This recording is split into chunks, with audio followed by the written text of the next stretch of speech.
પાટણ જિલ્લાના વારાહી ખાતે આવેલ શ્રી ભીડભંજન હનુમાનજી ગૌશાળામાં આજરોજ ફિલ્મ સ્ટાર સોનુ સૂદ ગૌશાળાની મુલાકાતે આવ્યા, જેથી વારાહીની દરેક ધર્મપ્રેમી જનતા વારાહી ગૌશાળા ખાતે એકત્રિત થઈ ફિલ્મ સ્ટાર સોનુ સૂદનું ભવ્ય સ્વાગત કર્યું હતું.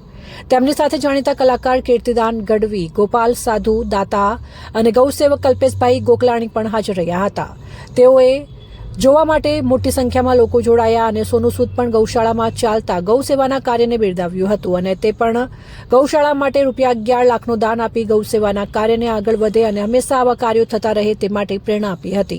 આજ રાત્રે 10 વાગ્યાના ગોલપ નેસડા ખાતે ભવ્ય લોકડાયરાનું આયોજન કરવામાં આવ્યું છે, જેમાં કીર્તિદાન ગઢવી, ગોપાલ સાધુ, રાજભા ગઢવી અને નામી અનામી કલાકારો હાજર રહેવાના છે. તો દરેક ધર્મપ્રેમી જનતાને ભારેશ્વર ગૌશાળા ગોલપ નેસડા પધારવા વારાહી ભીડભંજન હનુમાનજી ગૌશાળા વતી સર્વ જનતાને ભાવભર્યું આમંત્રણ પાઠવવામાં આવ્યું હતું.